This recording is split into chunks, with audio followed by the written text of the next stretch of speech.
Right, we're learning the Dvar Malchut, and we got yesterday up to the point where the Rebbe is talking about world peace and how it is possible, and not just possible, but certain that there will be world peace, and it'll come in a natural way. And that's what the Rebbe is stressing over here, that world peace can only come by natural means. In other words, when true, it's a big miracle, but these big miracles have to be, how do you say, integrated into the personalities of everyone, because everyone in the world wants peace. No one wants that there should be war. But people get confused and people get diverted and people get the ignorant and selfish. And so they forget what their true desire is, that they really want what God wants. The Rebbe said an example of this peace was made in 1991. This is right before the Rebbe gave his speech, 1992, I guess, in the beginning, that all the nations in the world met in the United Nations, and they decided that we're not going to make war anymore, and we're going to have peace.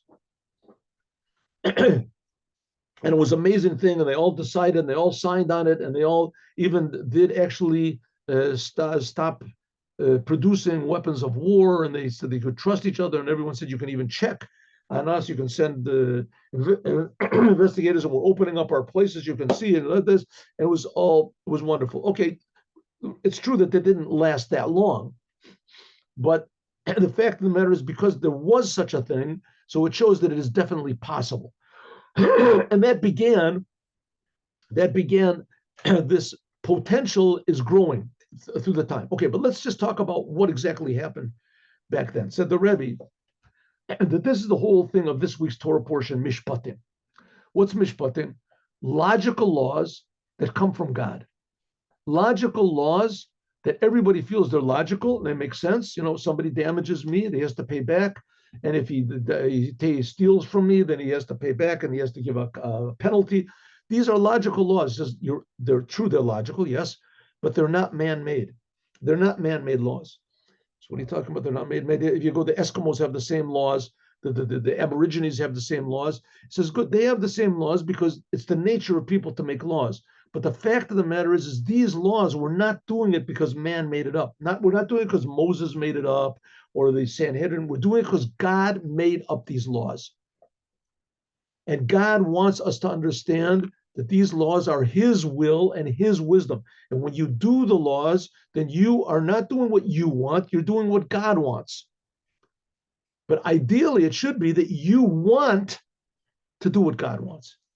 In other words, it's coming from you, but with the awareness that, hey, I'm doing what God wants. I'm doing what my Creator is creating me for.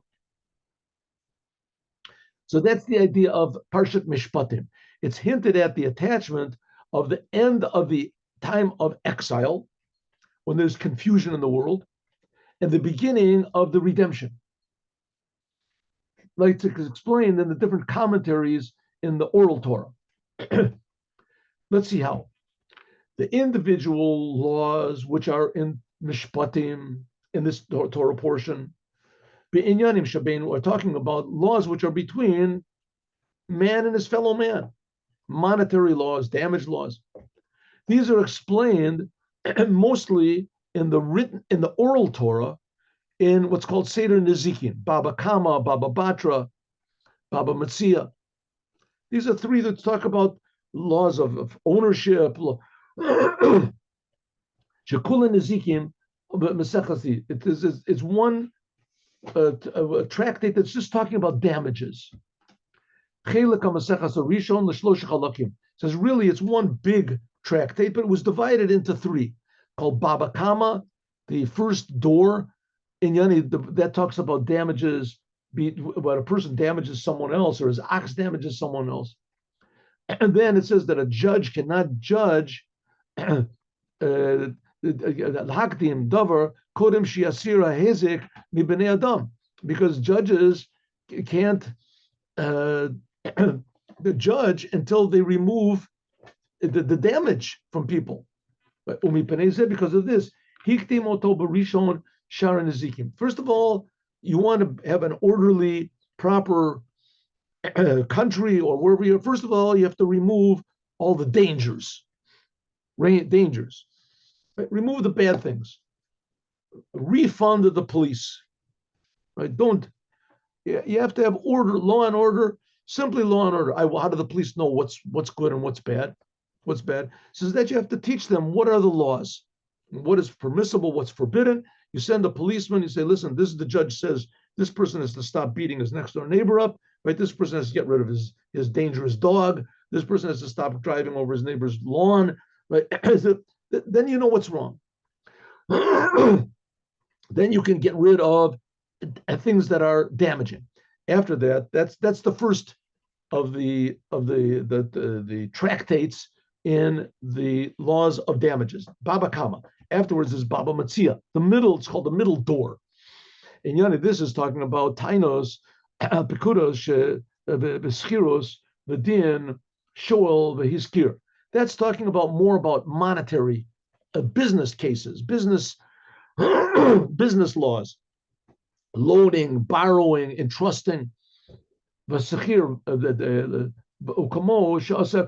says, like it is in the Torah, in this week's Torah portion, that after the laws of a damaging ox and a damaging, etc., it says that then it talks about, and the laws about people fighting each other, right, and then damaging one another. Then it talks about shomrim. Then it talks about a person who is loaning something to somebody else. He's borrowing somebody. He's selling something to someone else. Different types of business laws. That's the second tractate in the laws of damages, Baba Batzia. Then afterwards, the Baba Batra, this is talking about land. Talks about land and about living and partners that are living together in a one building or in one neighborhood. In order that everyone should, these laws are there in order that no one should be damaged unnecessarily. No one should be damaged illegally. Right? Sometimes the damages have to occur. Right? Let's say your ox kills my ox. Right? It's a damaging ox. You have to kill it. You have to kill the ox. Right? The ox kills a person, so you have to kill the other ox. You're not supposed to kill anyone. Sometimes it's necessary. That's what the laws of damages are talking about. Okay. Mudgash is stressed in the words of the Zohar, Talat b'nei dinim tiknu besidre matnista. Chad kadmita, the arba avod nezikin. First of all is the 4 types of damages. Tanina, the middle one, is Talia the Ashkara. Talit the Ashkara is talking about property things, property. And the third one is talking about partnership. This is, the Zohar talks about it, though, in a way of the soul of the Torah. And there was these 3 things, which are very practical and monetary damages. They also have their spiritual sources. Orach Dakra Neket, this is talking about the way of the Torah. Al Kol Davar Pesha, this is Al Chamor, this is the Baba Kama. We're talking about the sentences in our Torah portion. And therefore, the Hachi, who, the Be'ilan Milin, Al Salma, this is Baba Matzia. When it talks about a garment, this is loaning something to somebody else. This is talking about you loan something to somebody else, he denies that he has it. That's the Baba Matzia. That's the second tractate of damages. I'll call Aveda Baba Tlitai, and things that are lost, partnership and things like that. That's the third one. This is the Babot, Gimel Babot Nezikim. These 3 doors, these 3 types of damages, Rumazim, all hinted at in this sentence. I'll call over Pesha in the Parshas Mishpatim. Okay, good. And so, what's this got to do spiritually? We're talking about regular physical laws that people, you can't learn Torah if your next door neighbor is, busting down your door or something like that. You can't, or somebody stealing your money. So there's physical things, but it's got nothing to do with the Torah. Just getting rid of the bad things that stop you from Torah. Says the Rebbe, not exactly. This whole idea of damages is talking about the whole idea of galus, exile. And this exile is divided into 3 sections corresponding to the 3 exiles that we're in. The first exile was Egypt. The second exile, we were in Babylon. And the third exile is the exile of Rome that we're in now, the last 2,000 years. When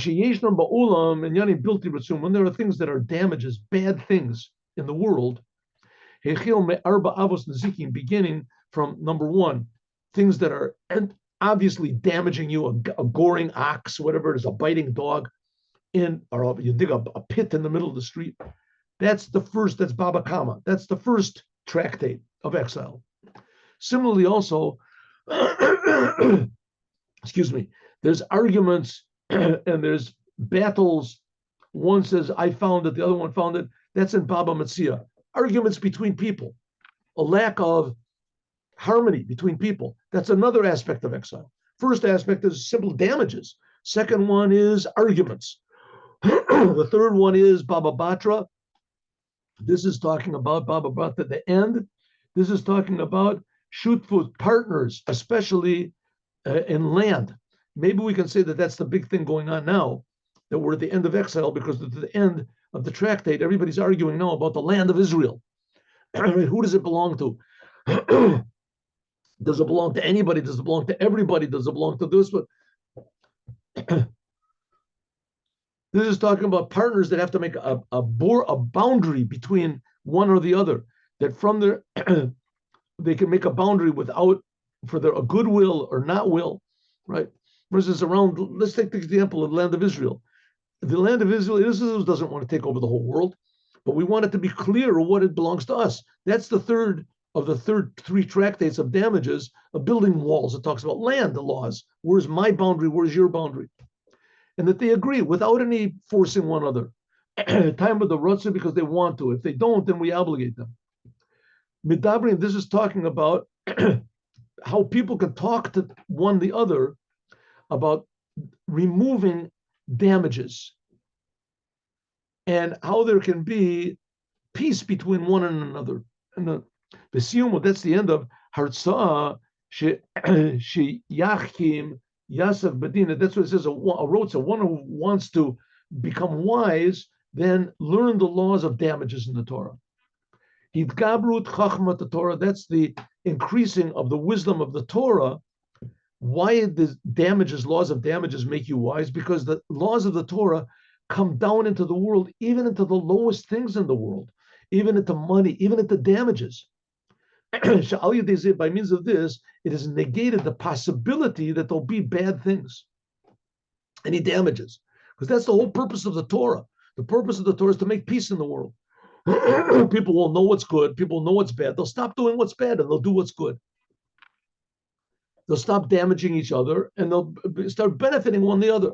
But on the other end, everyone will have his place in the world, his individual, unique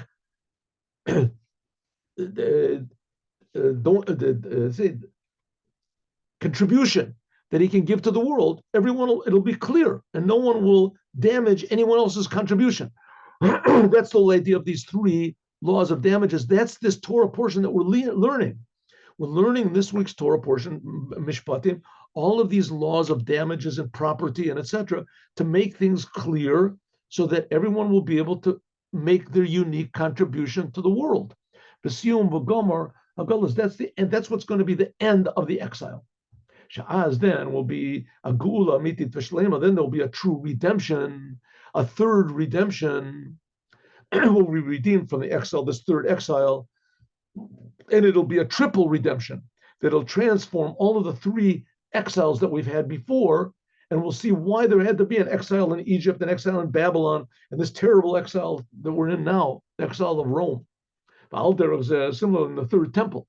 The third temple will be triple, and it'll 3 temples. We can say maybe it'll be also the Mishkan they made in the desert, and also there was more than 400 years when they were in Israel. The first 400 years there was the tabernacle, and then there was the first temple, and there was the second temple, and all these 3 on the third temple. The third temple will elevate all these 3, the tabernacle and the first temple and the second temple. It'll transform their destruction to the building, the third temple, will include all of the three. It's called the third temple because there were only two actually temples. But fact is, there were three before the third temple. There was the Mishkan in the desert that accompanied the Jews for the 480 years, right? 40 years in the desert, and another 39, another 40 years in the desert, and 440 years when they were in Israel. So that it'll all be elevated into the third temple. That's corresponding to these three tractates of damages will be transformed. At the end of it, that's how it is in Baba Batra, and the end of that's talking about Baba Batra is the last gate, the end of exile. This is hinted at also in the future total redemption, the third redemption. Well, we were redeemed once from Egypt, once from Babylon, and the third redemption is going to be we're going to be redeemed from Edom, from Rome. Al Yedei Mashiach Tzidkenu, by means of the Mashiach. And Bahasugya, a Yudua, like it's known, Shabonis Boer, that's mentioned many in Sanhedrin, that's mentioned many of the things that are going to happen in the future. Let's see if this is right. 82.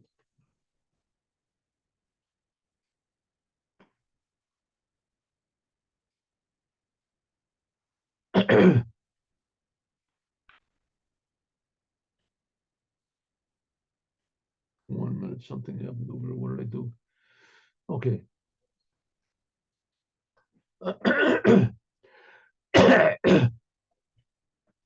That talks about many, many things, what's going to be in the future. And one of them is that in the future, God is going to make a big meal for the tzaddikim from the flesh of this big fish called Leviathan. And God is also going to make a big sukkah for the tzaddikim from the skin of this big fish. Like it says, V'samti kad shim shoshayach, there's going to be a window in it with a precious stone, whatever. And Shoham, and the other one says it's going to be Yashveh. One of them says that God is going to make a window in this big sukkah, whatever, and one of them says it's going to be transparent. The other one says it's going to shine. God said, Lavi Kadenu Kadenu, it's going to be both. God is going to make Yerushalayim 3 parsos and Lamaila. Yerushalayim is going to extend, like it says, V'ra'ama v'yashva tachtel. V'shama Tomar, it says, Yesh Sa'ar la'alot. Maybe you'll think, well, it's going to be very difficult to get up that way. It says, Mi Eila Ka'av To'ifeno Keyona El Evrotel. Everyone will fly up to these high levels like a dove flies with its wings. Also, they're talking about how Israel is going to be divided in the future. So all of these are all talking about in this section of damages. How the world is going to be without damage, and how everything will be, the potential will be revealed to take us out of all the 3 types of damages that we've had before, corresponding to the 3 different Baba Kama, Baba Bas, or Baba Matzia. If so, Alpial more La'il, now we can even see more the big question, super question mark. From all this that we've learned about how close we are to the redemption and how all of the pain and suffering has got to stop, and we have all the signs that all these damages are going to stop. Now, the Rebbe said this is 32 years ago, the Rebbe said this. All the damages are for sure going to stop, and there's going to be only good, and there's going to be, Jerusalem will be elevated and everything. So now we have a big, terrible question, a big wonder and a big question. What's the question? And not only that, it's a very painful question. Because it's so painful, I don't want to talk about it on Shabbat. How can it be that the Jewish people are still in exile? How long is it going to be? So that's the question that we all should be asking ourselves now. One second, the Rebbe said, this is 32 years ago, the Rebbe said, any second, that's it. Everyone, you already, the redemption is going to come right now. Here it comes. Okay, here it is. And we have signs. There's the signs of Baba Batra, Baba Kama, and it's all in this week's Torah portion that we're reading. and we have the previous Rebbe Yud Shvat and everything. Okay, and here's the Mashiach. And it didn't happen. So the Rebbe said, "What's going on? Why not?" And not only that, if you look back, you see people have been going, great rabbis. Okay, and here's the redemption. Any second, I think I told you this before, but I'll tell you it again. That the Rebbe of Kloisenberg Rebbe, Rebbe Harbelstrom, he was in the Holocaust, and he lost his whole entire family. All of his children were killed. His wife was killed. All of her relatives. He said about 250 people from their family that he knows, cousins, uncles, that were killed, that he knows anything. And they asked him, he survived. He survived. Miraculously, he survived. And so they asked him, he survived, he got remarried. So they asked him, what was the hardest thing that happened when you were in Auschwitz? The hardest thing. He said, the hardest thing is when the Americans came and freed us. That was the hardest thing. So they said, why? I mean, there was some people that, that they had starved themselves for so long that when they finally ate something that they died. Why would that be the worst thing, though? I mean, there was terrible things. He saw so much death, and what the Arabs did just now in October the 7th for 6 hours, whatever, the Germans did for 5 years. They were doing it for 5 years in the most cruel, cold, and calculated ways. And not only to the Jews, they did it to everybody, but the Jews, they had a special thing against the Jews. So he saw these terrible things. I don't know how long he was in the camps, but I think he was there for 4 or 5 years. In any case, so they said, what was the most difficult thing? The hardest thing the hardest thing was when the Americans freed us.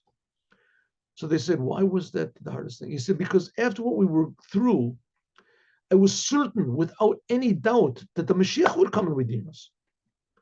It was such unexplainable horror and torture and death and pain that the only possible explanation was that this is it. God is just cleaning out the world from any bad, and there's not going to be any more suffering. And now Mashiach, and all of a sudden, who came to save us? The Americans.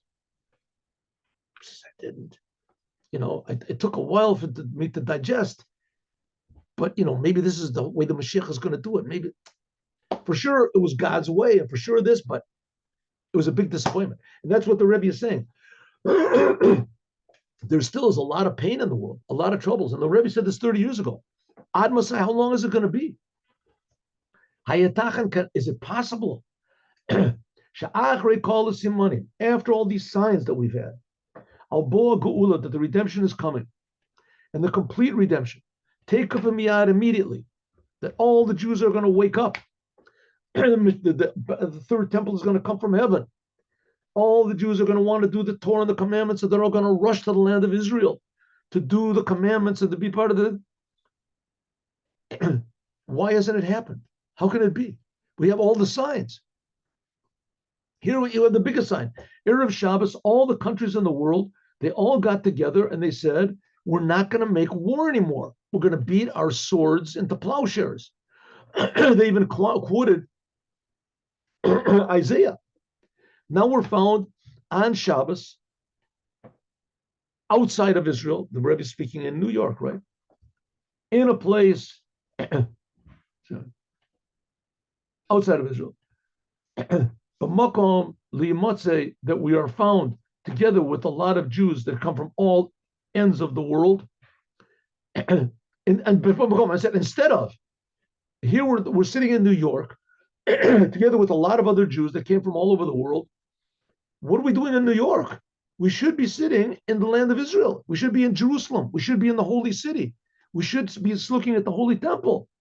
We should be sitting around the table, which is all set for the big meal of Mashiach, with the Leviathan, with the big fish and the shore of boar. It says there's this big ox, whatever, wild ox, and the wine of Meshumer, and this wine, there's spiritual things, but they'll be physical. And even more, Shadayan Nitkabel Lahoda, we have not even received any sort of a message, an announcement, vatzivoy, or even the power, asali mikdash v'shechantim b'tocham. Let's make the holy temple. Kafi shekorim, like it says, v'nogea l'binyan beis hamikdash shlishi. God has not started building the third temple, making a place for the third temple. So what's going on, says the Rebbe? We spoke so wonderfully. Everybody is so excited. This is wonderful. Everybody in this crowd is excited, and nothing's happening. When we say moving from this is understood, the necessity, the hechrach, and the great necessity, and how do you say urgency? Lahosif b'yotosef, we had to add on more in things that will bring the redemption. Now you can take two ways of looking at this thing. Okay, the redemption was supposed to come, didn't come. That's it, not going to come. That's what happened in Purim. We talked about this before. That the soothsayers and the astrologers of Achashverosh, they made a calculation that it says in the prophet, what is it, Isaiah, in Jeremiah, that the exile of the Jews are going to be 70 years. And according to their calculations, the 70 years passed. And it didn't make any sense that it was going to happen anyway, because the Jews were all scattered around. And so it didn't come, so it's not going to come. And the Jews said, oh, okay, not going to come. So I guess you're right, it's not going to come. So let's just give up. And they all took part in the meal of Achashverosh. They all participated in the meal of Achashverosh. And not only did they take part in it, they enjoyed it. He said, listen, if Mashiach is not going to come, so at least let's be friends with Achashverosh. You know, he's now the leader of the world, and he's friendly with us, so let's be friendly with him. But they gave up on redemption. Says the Rebbe, you have that option, definitely have that option, but it's a false one. It's a false option. It's like, getting rid of your problems by taking heroin. It just adds another problem. Temporarily, it might, you feel great. All of a sudden, no worries, no anxieties and everything, but it just adds another problem. So what are we supposed to do? So says the Rebbe, if Mashiach has not come yet, it means that he's going to come any second, really now. Really now. Really now. And every moment that he's later, it becomes more urgent and more necessary that he's going to come, like water building up and behind the dam. When it opens up, it's really going to open up. Okay, so what are we supposed to do? What are we supposed to say? The Rebbe, listen, the word is not to just survive. The word is not don't lose hope. That's not the word. The word is not, how do you say, keep your head above the water. That's not the word. The word is Mashiach is going to come any second, and we're going to bring him, and he's going to change the whole entire world, and we have to do more to change the whole entire world. That's what it means. You should have to do more. You have to say, do things that will come closer and will hurry up and bring actually the future redemption. And what are we supposed to do? First of all, be'inyan mudgash b'parshat Mishpatim. Mishpatim, laws between man and his fellow man, should be in a way of peace and honesty. Pshita shlila hafav chavcho. In other words, no trickery, no anger, no lust between a person and the other.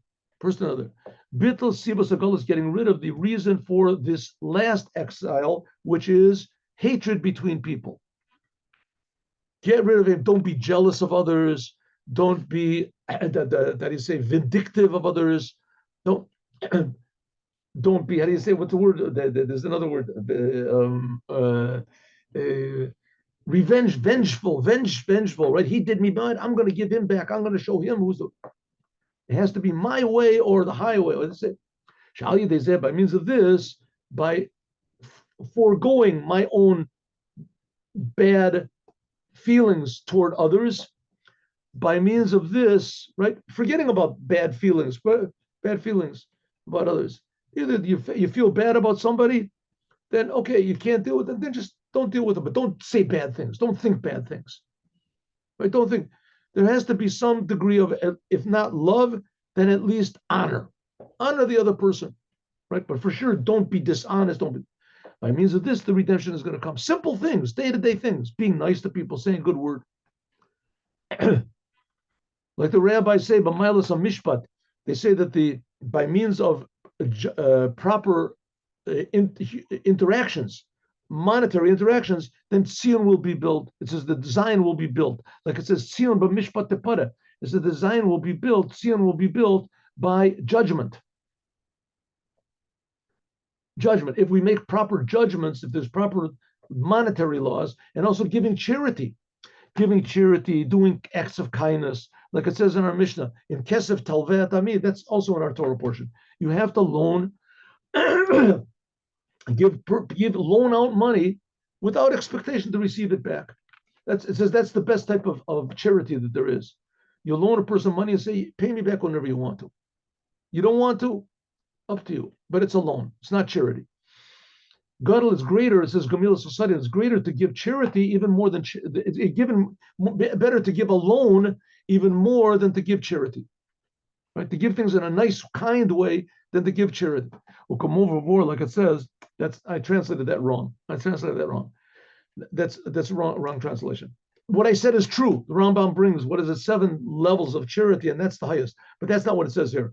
It's better to do acts of kindness than to give charity. And giving charity is wonderful, but that's only for people who really need it. Acts of kindness is for everybody. Acts of kindness means saying good morning to people, how are you, giving a good word, a positive word, an encouraging word. Come over, like it's explained in Baba Batra, it explains over there all the ideas of what charity is. And the main thing is charity, that it makarvis is a gula, it brings the future redemption. Like it says, like it says, God says, keep the laws, keep justice, and do charity.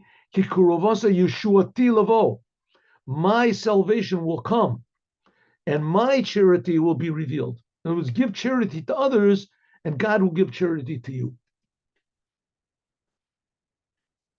Okay, this is where we're going to stop today. Tomorrow is Friday. God willing, we'll finish this tomorrow. We have enough to think about today. That the Mashiach has not come is not understandable. But one thing for sure, the reason that it's happening is that we should do more good, say more good, think more good, and especially in monetary things, about things of justice, and giving charity to others, being kind to others, and being helpful to others, as by means of that, it'll make the vessel for Mashiach. Now, God willing, tomorrow we'll learn this. Now, we're not finished. We're going to do the Dvar Malchut, the Yom Yom, and the story.